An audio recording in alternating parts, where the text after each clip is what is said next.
బంధాలు నిలవాలంటే క్షమించే గుణం ఉండాలి. బంధుత్వాలు కావాలనుకుంటే ఒకరిపై ఒకరికి గౌరవం ఉండాలి. ప్రేమలు కావాలనుకుంటే ఒకరిపై ఒకరికి నమ్మకం ఉండాలి. నలుగురితో కలిసుండాలంటే చిన్న నవ్వుతో పలకరింపులు ఉండాలి. ఏది నిర్లక్ష్యం చేసినా బంధంలో బలం లేకుండా పోతుంది. ఈ ప్రపంచంలో సమస్యలు లేని మనిషి అనేవాడు ఉండడు. అలాగే పరిష్కారం లేని సమస్య ఉండదు.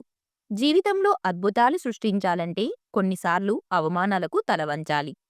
ఒక మగాడు ఆడదాని దగ్గర రాజీ పడుతున్నాడంటే అక్కడ మగాడి బలహీనత కాదు, ఆ స్త్రీతో బంధం నిలబెట్టుకున్నాడన్నై అర్థం. అంతా కొంతకాలమే, అందరూ కొంత దూరమే. గుర్తుంచుకో, మనిషికి గౌరవం అనేది ప్రవర్తన, వ్యక్తిత్వం మీద ఆధారపడి ఉంటుంది. అంతేకాని పలుకుబడి చూసి, డబ్బును చూసి రాదు.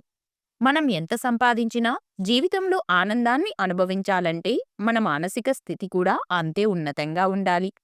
ఎప్పుడూ మంచిని చూడటం అలవాటు చేసుకున్న వారికి అసలు చెడు అనేదే కనిపించదు. అడగని వారికి సలహా ఇవ్వకూడదు. ఆసక్తి లేని వారికి విద్య నేర్పకూడదు. స్వార్థపరులకు సాయం చేయకూడదు. నలుగురి కోసం నడిచే దారిలో నడక కష్టం. అయినా దారి మంచిదైతే నడక ఆపకూడదు. ఎందుకంటే భవిష్యత్తులో అదే పూలబాట కాగలదు. మన బంధాలు, మన స్నేహాలు కలిసి ఉండాలి అంటే క్షమించే గుణం, భరించే ఓపిక ఉండాలి. అడ్డుకట్టతో ప్రవాహాన్ని ఆపవచ్చు కానీ డబ్బు కట్టలతో ఊపిరి నిల్పలేము. బాధల్లో ఉన్నప్పుడు డబ్బు ఇచ్చే ధైర్యం కన్నా మన అనుకున్న వాళ్ళు ఇచ్చే ధైర్యం గొప్పది. చెడ్డవారి హింస కంటే మంచివారి మౌనం చాలా ప్రమాదకరమైనది. అతిగా పూసుకుంటే గంధం కూడా ప్రమాదమే. కొన్ని బంధాలు కూడా అంతే. నటించడం రానివాడు నలుగురిలో ఉన్నా, 40 మందిలో ఉన్నా ఒంటరిగానే ఉంటాడు. నువ్వు చేసిన పుణ్యం నీకు వెలుతురులా దారి చూపిస్తుంది.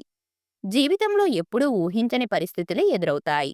వాటిని ఎలా ఎదుర్కోవాలో తెలుసుకోవడమే జీవితం. మనిషి నిజస్వరూపాన్ని బయటపెట్టే ఒకే ఒక్క ఆయుధం డబ్బు. తామరపూలు నీటిలో ఉన్నప్పుడు సూర్యుడి కిరణాలు తాకి విచ్చుకుంటాయి. అవే తామరపూలు నీటి నుండి బయటపడితే అదే సూర్యకిరణాలు తాకి వాడిపోతాయి. మనుషులు కూడా అంతే. తమ స్థానం కోల్పోయినప్పుడు తన మిత్రులు తనకు శత్రువులవుతారు. అందరూ మనుషులు ఒకేలా ఉండరు. అందరి కష్టాలు ఒకేలా ఉండవు. ఎవడి జీవితం వాడిదే అని గమనించుకో. నీ కష్టానికి నీవే బాధ్యుడివి అని గుర్తుంచుకో. మనిషిలో బయటకు కనిపించే ప్రతి చిరునవ్వు వెనుక ఎవరికీ కనిపించని ఎంతో బాధ దాగి ఉంటుంది. ఒకరి గురించి మాట్లాడుకున్నంత ఈజీ కాదు వాళ్ళ జీవితంలో పరిస్థితులు అర్థం చేసుకోవడం. విలువలేని వారితో వాదించడం, వాళ్ళ మాటలకి స్పందించటం వల్ల వాళ్ళ విలువ మనం పెంచడమే అవుతుంది. ఒక చిన్న చిరునవ్వు కొన్ని వేల అందమైన అనుభూతులను కలిగిస్తుంది. అబద్ధం ఒక్కసారే అందంగా ఉంటుంది. ప్రతిసారి అదే చెబుతుంటే నమ్మకం పోవడమే కాదు, మనిషికి విలువ లేకుండా పోతుంది. ఈ ప్రపంచం చాలా వింతైంది. ఇక్కడ వంకరగా ఉండేవారిని వదిలేస్తారు, మరీ తిన్నగా ఉండేవాడిని దిగగొట్టేస్తారు. గుర్తుంచుకో, నీ చుట్టూ ఒక చిన్నపాటి మహాభారత నాటకం నడుస్తుంది. అప్రమత్తంగా లేకపోతే ఆ స్వార్థపు కురుక్షేత్రానికి ఆహుతైపోతావు. ఈ లోకంలో మంచివాళ్ళు, చెడ్డవాళ్ళు ఉంటారేమో గాని ప్రేమలేని అమ్మ, బాధ్యత లేని నాన్న ఉండరు. కనిపించే దానిని చూడటానికి కళ్ళు చాలు కాని కనిపించని దానిని చూడటానికి మనసు కావాలి. మన కలలు ఎంత ఉన్నతంగా ఉంటాయో సమస్యలు అంతగా ఎదురవుతుంటాయి. నిజాయితీగా ఉండు కాని నిందలు వేస్తే మాత్రం పడకు. మౌనంగా ఉండు కాని అవతలి వాళ్ళు మాట అంటే మాత్రం పడకు. నీకు విలువలేని చోట ఎప్పుడూ నోరు తెరవకు. అవసరం ఉన్న చోట ఖచ్చితంగా వాదించు. అవసరానికి పొగడ్తలు, అవసరం తీరాక విమర్శలు ఈ కాలంలో వినిపిస్తూనే ఉంటాయి. అందుకే జాగ్రత్తగా ఉండాలి. నీతో ఎవరు ఎలా ఉంటే వారితో నువ్వు అలానే ఉండు. అదే కర్మ సిద్ధాంతం.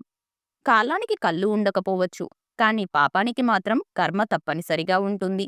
అది అనుభవించాల్సిందే ఎవరైనా. హక్కు లేని బంధం, నిజాయితీ లేని ప్రేమ, స్వార్థంతో కూడిన స్నేహం, నమ్మకం లేని జీవితం ఎక్కువ కాలం ఉండదు. జీవితంలో ఒక్కసారి భయపడితే ఆ భయం నిన్ను జీవితాంతం భయపెట్టిస్తుంది.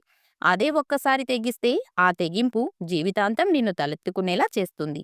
అవతల వాళ్ళను పట్టించుకోవడం మానేసినప్పుడే మన విలువేంటో అర్థమవడం మొదలవుతుంది.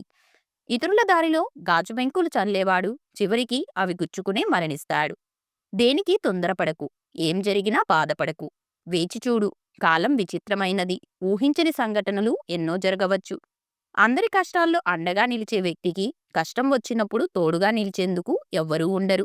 ఇది చేదుగా అనిపించే వాస్తవం. పిలవకపోతే వెళ్ళవద్దు. చెప్పకపోతే అడగవద్దు. ఆలస్యంగా చెప్పినా పట్టించుకోవద్దు. ముఖ్యమని భావిస్తే ముందే చెప్తారు. చివరిలో చెప్పారు అంటే ముందే వద్దు అనుకున్నారు అని అర్థం.